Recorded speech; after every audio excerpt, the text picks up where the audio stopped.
Thank you for watching Resource Talks. My name is Antonio, and this week I'm in the Yukon, and specifically Dawson City.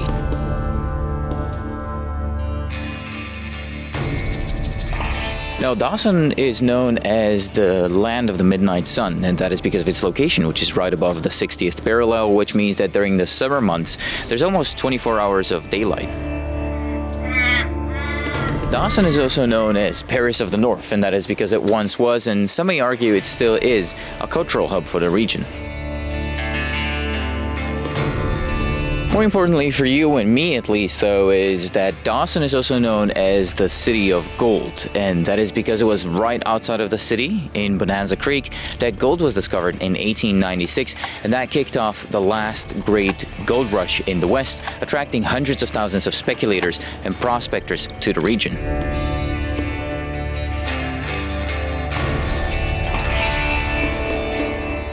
No, I'm not here for the midnight sun, and I'm not really here for the culture. And well, maybe I am here a little bit for the gold, but I've been invited and compensated by the Yukon Mining Alliance to come up here and participate in their annual conference. So I thought I'd take the opportunity and go be annoying to some people, ask them what are some of the biggest challenges of operating in the Yukon, what are some of the biggest opportunities, what are some of the biggest misconceptions and stuff like that. So that's going to be the part one that you're going to watch now. It's going to be from the conference. It's right back there in Palace Grand, and then in the back of that, we're going to go to 6 property tours. So I'll take you along for the ride with me, while again, hopefully continuing to ask some of the annoying questions. And yeah, that's about it. I guess I'm tired of trying to sound like a TV presenter, so I'll just go into the conference now.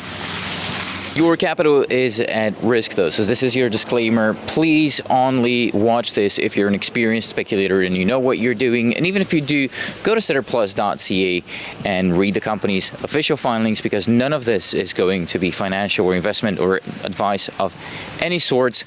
Again, I've been compensated by the Yukon Mining Alliance to come up here, and there might be other potential conflicts of interest with some of the issuers. So please pause the screen and read the warning that's on your screen right now.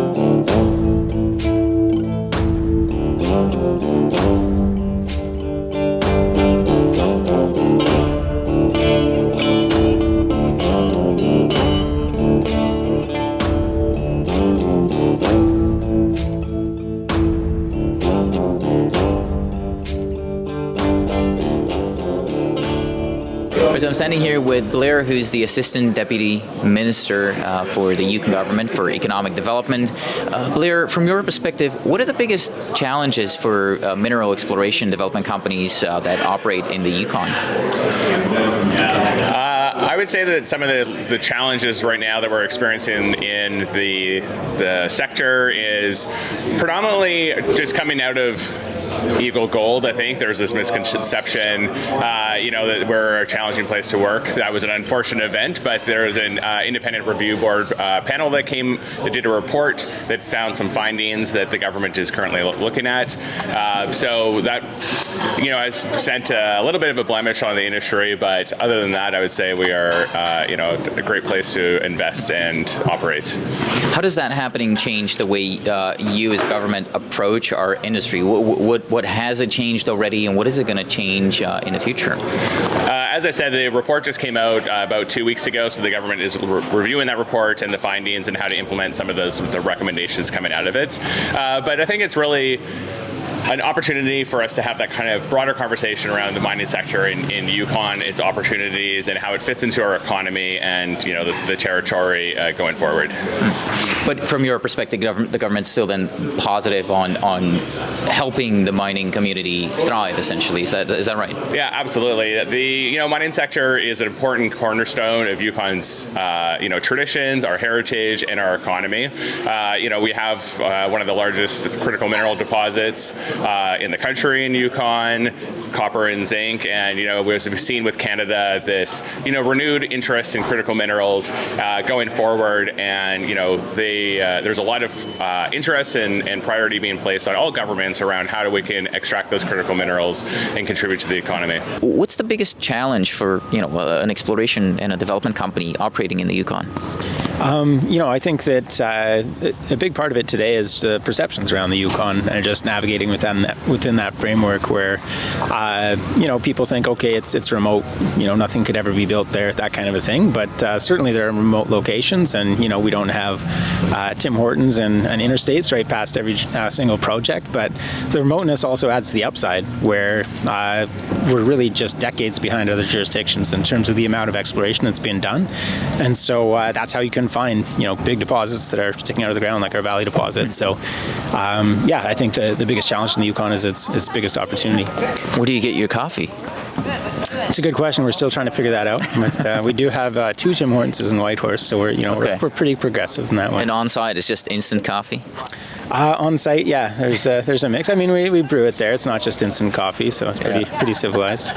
What do you think has to happen in order for that challenge to start getting resolved or improved on, like infrastructure? Is that something that the government necessarily has to take care of, or is it reasonable to expect that maybe some of the bigger companies will start building stuff, like you or Fireweed or whoever else might be out there, and they, or you guys might improve the infrastructure?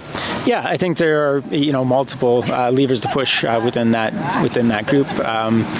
Governments is working on infrastructure, and there's funding set aside and funding being implemented in upgrading and improving the territory's infrastructure. And in some cases, it's a pretty simple ROI case to be made for projects. I mean, I would argue that for ours as well when it comes to the infrastructure. But for example, in our PEA, we assume that we're taking the upgrades, requisite upgrades to even public infrastructure, just as a baseline. So we're not beholden to other parties in terms of can we advance this project. And of course, everyone has to be on board when you're upgrading public infrastructure. You can't just go and start paving this street here. You've got to figure out how to do it. But so I think resource companies can certainly play a role in that. It's been encouraging to see some of the regulations come along too, where the Yukon can now build private roads, whereas before anything connecting to the public road network would have become a public road. And so that that opened up a whole can of worms in terms of access to new sites and opening up new areas of the wilderness and that kind of a thing. Whereas now with a private road dedicated to a project that can be reclaimed at the end of the life of the project, that's a very different proposition than just kind of a permanent new infrastructure corridor into a different part of the territory. So it's really good to see. And you mentioned Fireweed, the Lundins and the management at Fireweed are doing a great job pushing their projects ahead too. And of course, we're happy to benefit from any steps forward taken there. So I think there are in our case in particular, we're looking at a broader district where one infrastructure improvement can benefit multiple companies and potentially benefit the Yukon for generations to come. If you had a magic stick and you could change something about the territory, about specifically operating an exploration company here, what would you change? Yeah, look, I've been in the Yukon now with this with Western Copper and Gold with the casino project for about a year and a half, and I've thoroughly enjoyed that time. I think it's a very supportive jurisdiction for mining. Obviously, it's had some bumps and bruises in the past, but despite that, continues to be a supportive place. I mean, if there's anything, and certainly we would all take slightly better infrastructure. Especially with a project our size, that's been one of the challenges in the past is the infrastructure. But it's come a long way, and we've had a lot of government support. Yukon government supporting our access to port, federal government working on power infrastructure. So even that's coming together. But if I could wave a magic wand, that probably would be it. Do you think that's going to work? If you actually did wave a magic wand right now, do you expect the government to start coming in more and more into infrastructure projects or starting, I suppose, larger infrastructure projects? Look, I think it's happening. I mean, none of it happens in the blink of an eye, but it's legitimately moving forward. And the reason I joined the company is I've been looking at this project for years, and those things were starting to take shape. I mean, again, when people talk about government support, usually it's talk. Very, very rarely is it money put towards something. And Yukon government, as I said, $44 million committed to the port of Skagway to redevelop that port and secure an exit for concentrate from the Yukon. That's huge. Federal government committing $40 million to study the interconnect between the Yukon and the BC grid, $40 million from the feds, another $13 million from the Yukon. That's huge. That's actually putting your money where your mouth is. So it takes time for those things to then take shape, but that's to be expected. This is, we've got a big project. We're not expecting it to move at lightning speed. So I think those things are happening. And then on top of that, with the new federal government, I think there's a growing realization. It might be the first time in my career where we're hearing positive things about mining from the federal government and supportive things to help move those projects that we need as a country to move forward. So as Canada's largest critical minerals project, we're certainly benefiting from a lot of that discussion. Oh my goodness. There are many challenges. One is from the perspective of a junior mining company, it's finding the right geology is the first thing. But then when you get out there and you're onto something that you might see is exciting and hot, there's always things to deal with. Like this year, forest fires have been an example, have slowed a number of programs down. There's wildlife out there. Our geos, they're often hiking around in the hills. There's wonderful examples of moose and bear out there, but we have to be careful and respectful of those guys. A lot of the work that we do uses helicopters, so there's dangers associated there. Permitting can be an issue at times in order to get your company started and working. So there's over the last 10 or 15 years, companies have done a much better job of communicating with communities, with First Nations, with government about the work they're proposed to do, and bringing them along with projects to kind of allay some of those permitting issues. But it's always a challenge and a lot of nerves early in the season while you're waiting for that permit to come and your teams are ready to get out and hit the hill. So those are some of the things that we have to deal with out here. You say that you got to be respectful for bears. Are the bears respectful of you? They generally are. I've been at this for 40 years. I have had numerous encounters with bears, but what I realize over the years that most times they don't want to be anywhere near you. Yeah. And normally it's you get a little too close to them, and that's where it creates problems. And often that is accidental because the forest is so dense. So yeah, they typically will be running away before you even know they're around. The challenges are the First Nations, the weather, the infrastructure. They aren't insurmountable, and all these problems or challenges have been solved in other jurisdictions. I used to work in Northern Labrador, and they had more challenges than this. So, cost-wise, gas prices and living arrangements costs in Dawson, as an example, are the same as in Vancouver. Well, that's not insurmountable. Lots of people live in Vancouver. The First Nations here have a great. I play in their ball teams. I talk to them every day, interact with them, hire them. They're my neighbors. So from their perspective, they have concerns and they have a perspective, and it's easy to deal with that. I find I don't have any trouble with it. I hear a lot of the good stories about the Yukon, but nothing is really ever perfect. If you had a magic stick and you could change something about operating in the Yukon, what would you change? What would I change? I guess trying to help increase the capacity on the with the government in terms of permitting. That's really the only thing that's been slowing us down this year. We've got a program underway at our Mount Hinton project that's fully permitted, but we're advancing a number of other targets in that Tombstone belt. So we're trying to get all the paperwork basically in place for that, and I think it's just really a capacity issue with some of the government agencies up here. As the industry is ramping up, a lot of the best people are getting poached from industry companies right now. Yeah. So I think they're having a little bit of a capacity issue with, and that's why we're seeing some delays in permits. And you've seen that sort of wash through all the placer industry up here as well. And so, yeah, some of the earlier stage targets this summer seemed like they're dragging on, like in terms of the permitting timelines. That's about what I think would be the main thing for me, because other than that, it's been a great place to work. Like it's really collaborative environment between placer industry and hard rock, and amongst even competing hard rock companies. We're all working in the same areas, and everybody seems to help with each other out with programs. So I think just a little bit more capacity on the permitting front. Do you think that's going to get resolved, or is there a timeline in which you think that gets resolved or gets improved, specifically the permitting timelines? Yeah, I think it would get improved. I think this year is sort of abnormal because there was a big wave of placer permits that basically came due this year. So there's an abnormally large number of permits getting renewed, and so I think that was really what's causing a bit of a backlog this year. So hopefully that gets resolved sort of as we work through kind of this wave of reassessments, because most of the permits get granted for either 5 or 10 years, so it's not like an ongoing thing. It's just every once in a while there's a big wave of them that comes up, and I think we're kind of into that right now. So working in and getting better access to financings. Traditionally, back in the 2011s, it was pretty easy. That's changing, but I think we're seeing an uptick, and I think we're seeing a lot of interest in the Yukon. So I think we're seeing a little bit more inflows, which is exciting to see. Yeah. Was it harder to finance Yukon projects before? Is it getting easier? I think it's getting easier just because of commodity prices and the way things are going right now. We're seeing a little bit of an uptick, which is really refreshing for the industry. And the Yukon's always been a great place, and people like the jurisdiction. The mineral potential is amazing.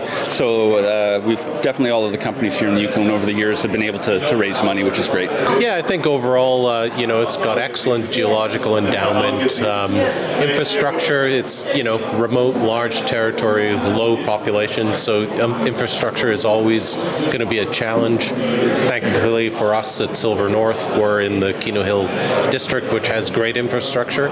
But, brand new discoveries, I think it's probably the remote factor and that infrastructure piece. Do you feel like that challenge is going to get resolved or improved on anytime soon? Because that is the main answer that I'm getting here from other people as well. So is it looking like it's going to get improved? I think it is. I think there's a concerted effort from government to work on the power situation in particular, and that is a long lead item, though. I think that is probably a 10-year kind of solution, but with some of the larger projects here, that's going to be fine for them.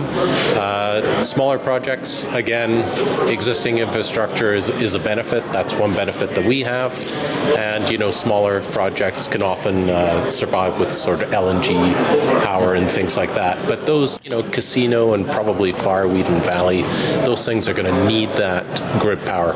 And the messaging we've heard from the government is that that's a concerted piece that they're really working on.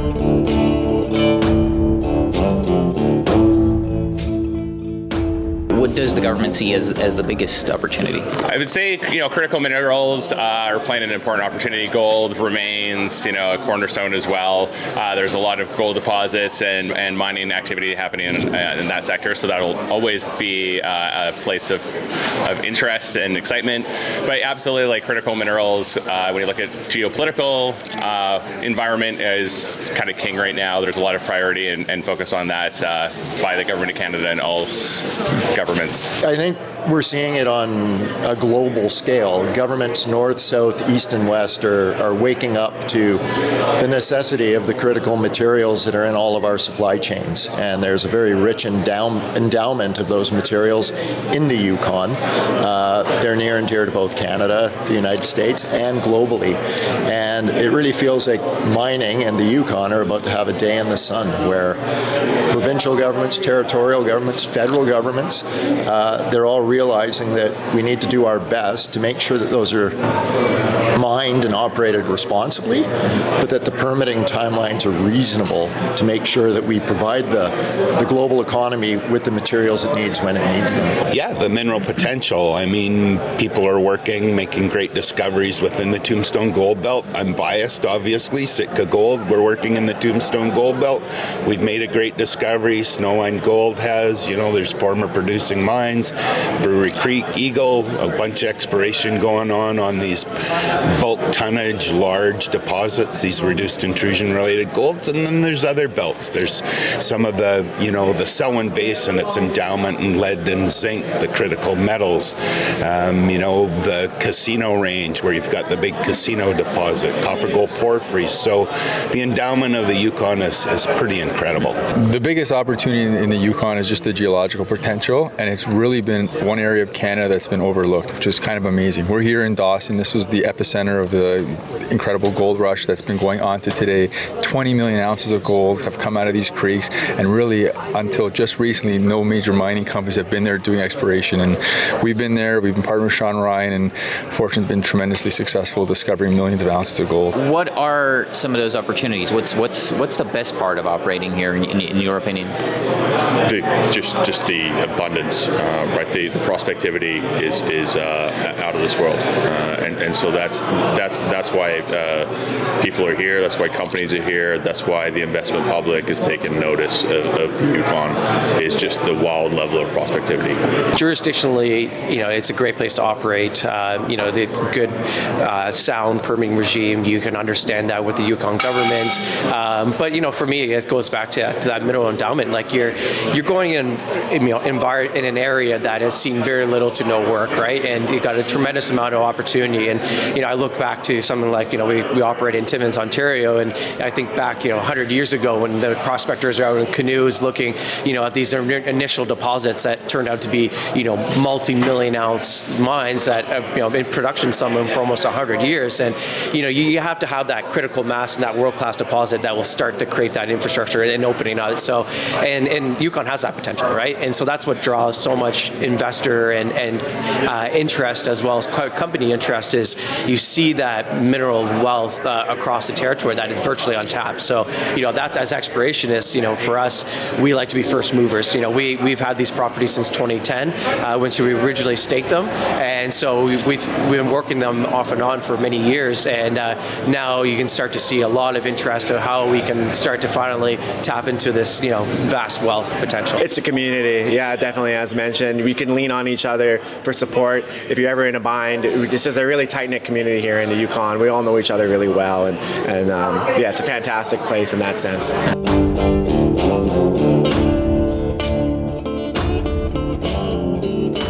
What do you think are some of the biggest misconceptions, though, about the Yukon territory? Like when you talk to people who maybe have not visited or worked or invested here, what do they get wrong? What's something that they believe that is totally not the case? I would say there's this misconception that we're a remote, hard to access economy or mining sector. We're a 2.5 hour flight from Vancouver to Whitehorse. There's significant road infrastructure to all of our mining activities and large operations. So it's actually a very easy place to get to. It's an easy place to travel.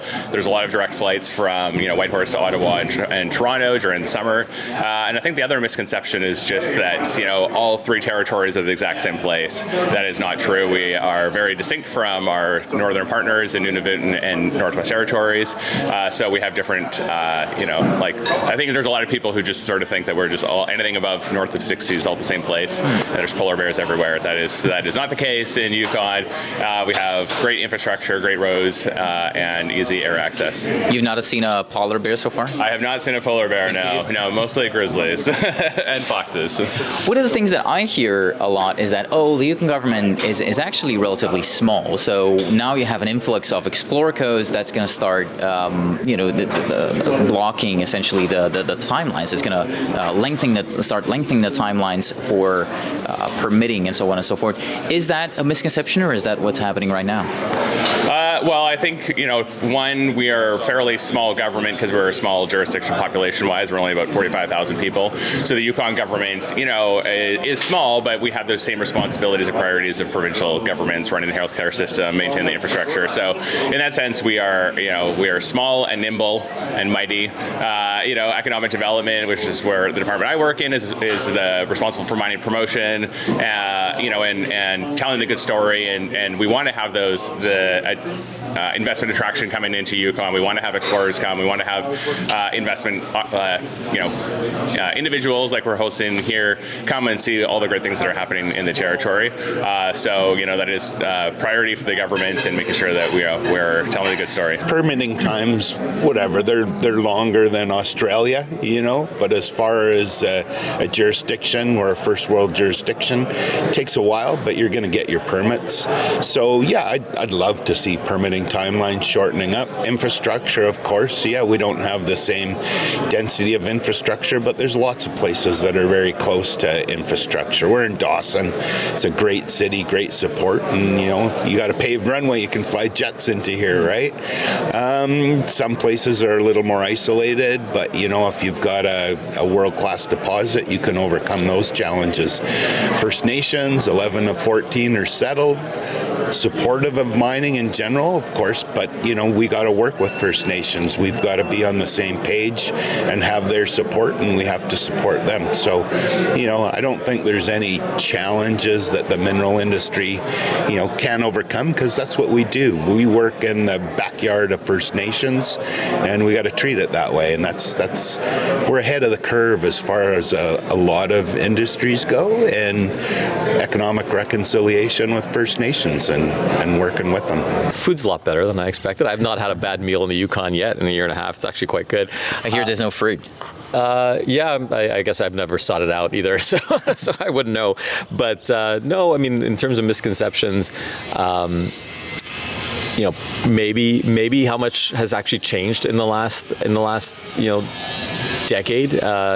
People think about the Yukon and the infrastructure and the lack of it, and I don't think people are actually seeing some of the strides that the Yukon has taken. Even get away from mining. You look at the airport in Whitehorse. Massive infrastructure project to take that up to the next level. Some of the work they've done on fiber optic cable, on other infrastructure projects. Like the Yukon is setting itself up for another wave of growth. And so unless you're kind of seeing it on a day-to-day basis, maybe that's lost on some people. This is my first time in the Yukon, and I've not been to the properties yet. We're going to go to the properties over the next 2 or 3 days. I believe I'll come and see you as well. So I'll see the infrastructure with my own eyes. But that's one popular belief, infrastructure. How challenging, how big of a challenge is that really for you and for other operators? Yeah, well, I think it's really specific to the operation. There are some operations that are near to road and power. We are near to road. We're not near to power. The road that we do have, the North Canal Road, it is a road that's been there since the 1940s. It's known as Yukon Highway 6. We currently are able to mobilize equipment and fuel and people up and down that road. But it's a rough road. You don't want to go more than sort of an average 40 kilometers up that road. It's there's the right of way. It needs to be upgraded. It wouldn't be suitable for building or operating a mine, but it's there. So it's not as frontier as some would think when you hear frontier in the Yukon. Yeah. In your case specifically, it's MacPass and MacTung, as in tungsten, critical mineral, and so on and so forth. Do you believe the government is going to start getting involved in financing some of the expansion of the infrastructure? Is that a probability, or is it a possibility at this stage? I think it's a probability. I mean, in the Yukon, there's known programs like Resource Gateway funding. We've seen with a conditional award from the Critical Minerals Infrastructure Fund in Canada, where they have conditionally approved funding required to start the studies to look at upgrading that North Canal Road or Yukon Highway 6. So we're already seeing it. South of the border, you're seeing the Department of Defense and the U.S. government really enabling mining and critical projects. So I really do like to say I think right now is a bit of a golden time for the mining industry, where we're going to see government support that I don't think I've seen in my career. Last summer, when we had the very unfortunate event at Victoria Gold, when you visited various investment banks and sales desks, there was kind of the feeling that this is now an event that's going to affect all of the Yukon and be something where money's not going to flow into the Yukon. And I mean, first of all, that First Nation, we have one project there with that First Nation. I think they were incredibly reasonable in wanting a delay through their permitting process. But that's one area. I mean, this territory is the size of California, but instead of 40 million people, it's got just over 40,000 people. So I mean, it's a vast territory, vast prospectivity and abundance, right? And I think that's the key thing is that there's so many different communities and areas that make up the Yukon, so many different interests and perspectives that need to be understood, and that's part of the opportunity and the challenge that we have is working in all of these different areas of the territory and understanding folks' perspectives in their lands within the territory. What do you think most people get wrong about the Yukon? Like before you came in the Yukon, what was a misconception that you had that was proven wrong once you started working here? I think that it was hard to work here. That was the biggest one. Everyone said, oh, it's in the north, it's frozen all the time. Well, it's not. Here we are, we have sun all night long. That's one of the things that you can do in the Yukon. A lot of places in North America and around the world, it's 12 hours of light, 12 hours of darkness. Well, we're very good at working all night long and all day, 24 hours a day. And the spirit and the service providers in the Yukon are spectacular people. This is a get-it-done kind of jurisdiction. It's great. Maybe they have this sort of historic feeling of it. We're here in Dawson. There's history all around us. So I think they don't maybe appreciate the first-class technologies and exploration methods being applied to try and make new discoveries in terms of mineral resources. Maybe they have this picture of old prospectors and gold pans, those sorts of things. So that juxtaposition between the history of the area and the modern work that's going on.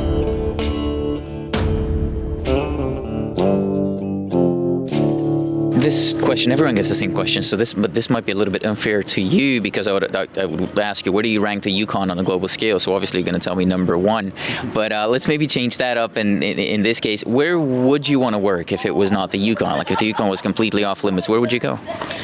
I like places that are underexplored, and maybe that just comes from that Yukon bias. But there are other frontiers out there where they've either been overlooked or just really haven't been heavily explored yet. And so some of them are in places in the old world where you just haven't really revisited with modern exploration techniques, and others are just out on the fringes of really what we've explored to date. It's amazing how opaque the ground is, I guess, and how much left there is to do. We're not talking about decades more. We're talking about centuries more exploration ahead. So it's quite amazing. There are certain places in the world where you go and you try to sit down with a government or you try to sit down with a regulator, and frankly, they don't understand the industry. But in the Yukon, there's this rich history of mining.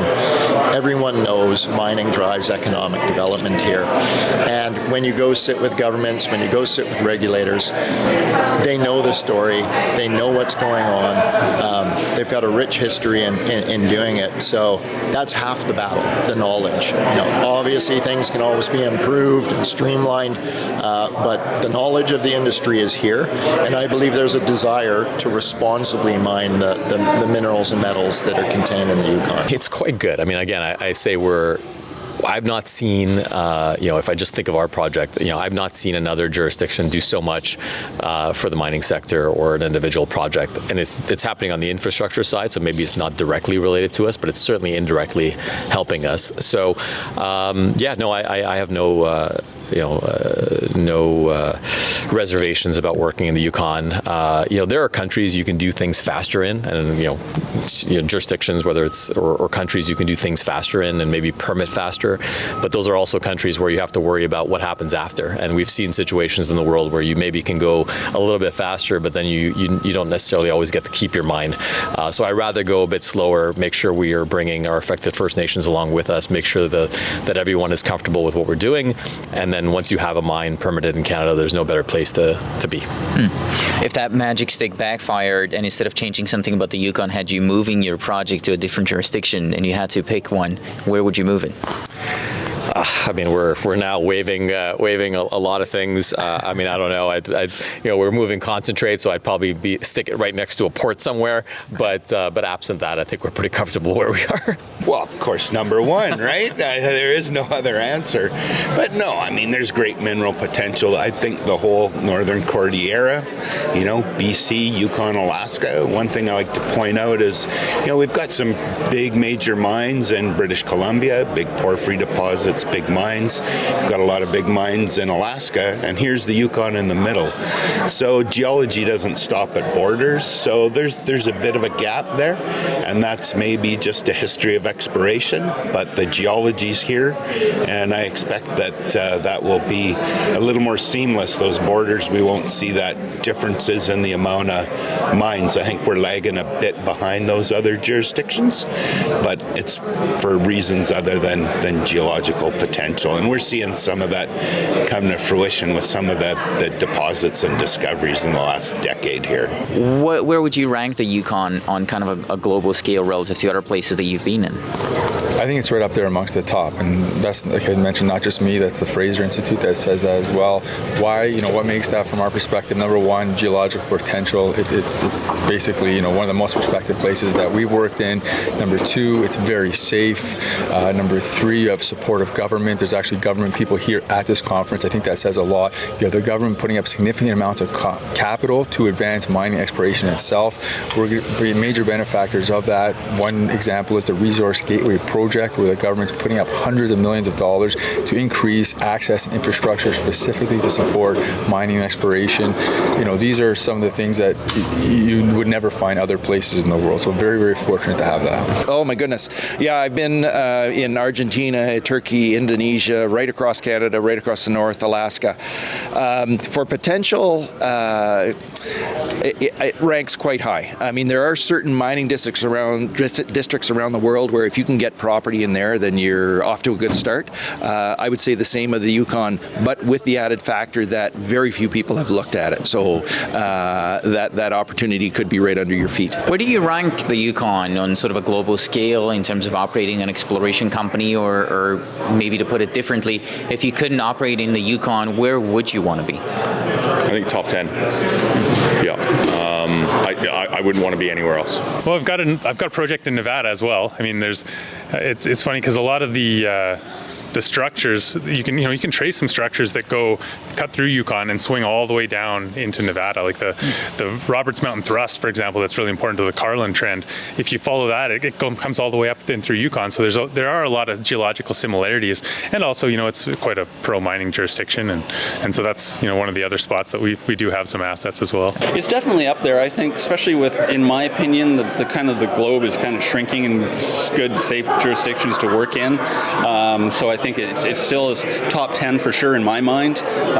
Every jurisdiction has its challenges. Yukon's no different. But having worked here for 30 years, we have access to the people and the government to be able to work through these things. Everybody's doing their best. So I think top 10 for sure. But again, there's always challenges. Permitting wherever you are in the world is difficult. Well, not everywhere, but but that's just because Canada has some of the highest standards, and that's the way it should be.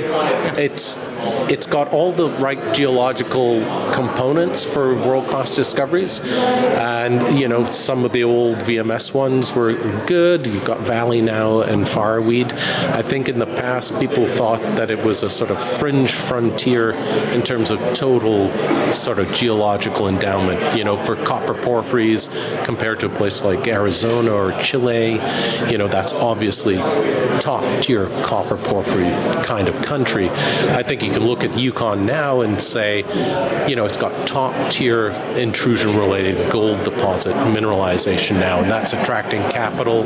It's got ancestral North America lead, zinc, silver opportunities like Fireweed, and then the Keno Hills Silver District. In terms of Canada, that's the second largest one in all of Canada, and now the work that Hecla's doing there, and hopefully ourselves at Silver North with our vein discoveries, that we're showing that district can grow into something that is on an order of magnitude that's, rivaling world-class districts elsewhere like Mexico. So, yeah. Where would you rank the Yukon on a global scale? Again, you've worked as analysts in many projects, many jurisdictions. You work in Ontario right now. Where does the Yukon stack up?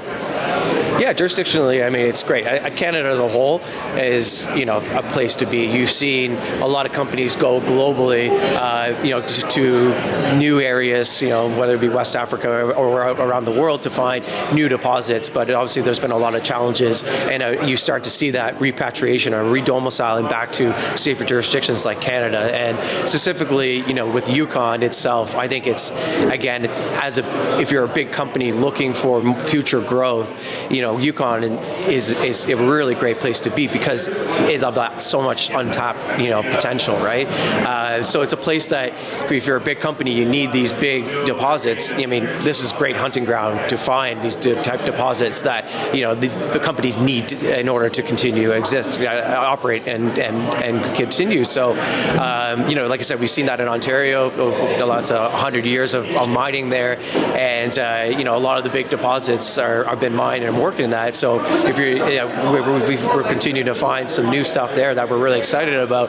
But, the Yukon's got that big, vast potential that draws a lot of interest, and you can execute. If you make a discovery, there's, permitting regimes that are understandable, and the Yukon government is willing to work with you and figure out how to, like I said, roads to resource projects and all that stuff. And so, jurisdictionally, it's a fantastic place to be. And for me, as a CEO of Onyx, it's a great place to operate because, you got that vast untapped potential, but you also see there's a lot of interest for companies to come here and grow, right? And you've seen that with strategic investments and other companies as well that are, seniors in strategic investors, whether it be, the gold guys or even some of the copper companies, developers that have, big companies that have strategic placements, and they're there for a reason, right? It's a fantastic place to work in. It is ranked one of the top jurisdictions in Canada and the world from a Fraser Institute point of view. One of the challenges here is that there are so few people, and you need people to work and develop these things. There's only 47,000 people as of the last census in the Yukon, and 32,000 of them live in Whitehorse. So there's 15,000 people in a territory that is the size of Denmark, UK, and France combined, I think. It's like a vast place with few people in it. And so finding people that have knowledge to do stuff and manage stuff and govern stuff and to supply everybody. That I think is the biggest challenge overall. It's just having people here. You guys actually have almost 100 projects across the country. Where do you rank the Yukon relative to the other jurisdictions that you operate in? We rank it at the top, yeah. And regularly the Fraser Institute does an assessment of all the jurisdictions across Canada. Yukon's regularly ranked as one of the top jurisdictions in Canada for mining. Yeah. If you couldn't operate in the Yukon, where would you want to operate? What's your second to top? We have projects in northern British Columbia, and we have projects in Northwest Territories. Our domain is kind of exclusively Western Canada, and so if we weren't working in the Yukon, we'd probably be in northern BC.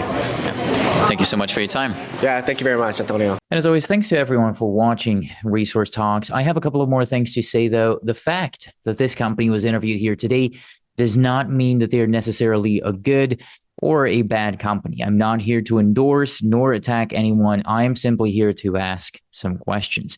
If you find that I have failed in asking a question that you would have liked to hear an answer to, which will happen as I'm not an experienced interviewer, please let me know, and I will try to correct that mistake in a future interview.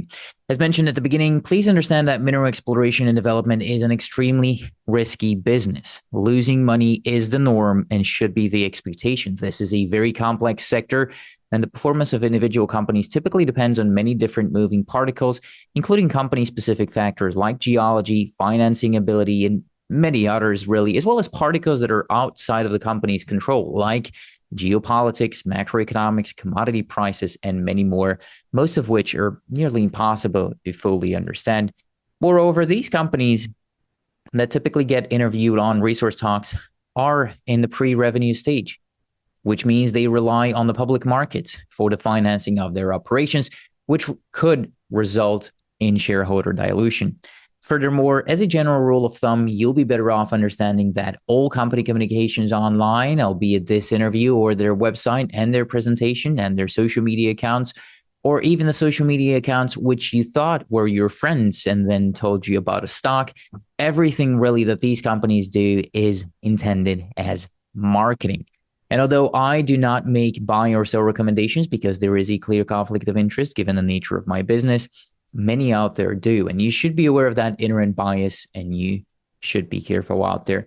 That bias is not always going to be clearly disclosed with everyone out there, so it is safer for you anytime you're watching any type of company-specific content to approach it with a dose of skepticism and assume that the party telling you about it is biased in at least some shape or form, because there will always be a bias, again, albeit clear or not. So always ask yourself what the incentive of your counterparty is and never rely on them regardless of their incentives, but instead double check if what they're saying is true, again, by using setterplus.ca. The fact that I have no idea what I'm doing should already be clear to you at this point. I am not saying this to make jokes or laugh with myself. I just simply do not have a long enough track record of consistent investment profits. So I should under no circumstances be considered an authority on anything. Again, although this may sound amusing to you, believe me, it is not amusing and it is not intended as a joke. I'm simply pointing out a fact and warning you not to rely on anything I do or say. Unfortunately, at least to my understanding, nobody out there has any special abilities. The CEOs do not possess any superior knowledge, and they cannot know about what will go up, what will go down, or what will go in circles. Some people even believe that to be rule number one on Wall Street. Nobody really knows. None of us know whether any of the company's activities will result in a success, again, given that we're talking about high-risk activities where most of the times it ends in failure. So unfortunately, try as I may, I won't always catch all red flags or all challenges with the companies. So even if I did ask a few tough questions in here, don't rely on this being all of the tough questions. Again, these are complicated startups with many moving parts, and I am conflicted given the nature of this business. Therefore, I cannot guarantee the quality of anything presented in this video, and you cannot hold me responsible for any losses or damages stemming from the way you decide to use this interview. Viewers, listeners, and readers acknowledge and agree that the information presented herein did not constitute a solicitation or an offer to buy or sell any security or investment or to participate in any trading strategy.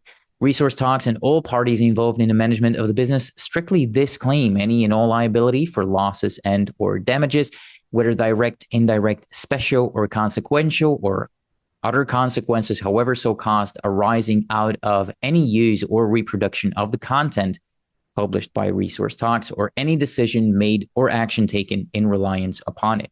By consuming this content, all consumers vow to release Resource Talks and all parties involved in the management of the business from all claims, proceedings, or consequences. This is all to say, I know it's a lot of lawyer talk, but this is all to say that you shouldn't blindly trust me or anybody on the internet, and you should do your own research. Once again, social media is meant for entertainment. It is setterplus.ca where you do your research. That's where you'll find the company's official filings, and I encourage you to read and analyze the Management Information Circular, the financial statements, the Management Discussion and Analysis, and whenever available, the NI 43-101 technical documents. If you don't understand everything in those documents, the chances of you losing money are even higher than they normally are in this space. And as mentioned earlier, the chances of even the best analysts in this sector losing money are extremely high, since this is venture capital and it is not for everybody. I'll leave you with one of Charlie Munger's quotes, which I wish I had listened to more often earlier on, which says, quote, "If you don't understand it, don't do it."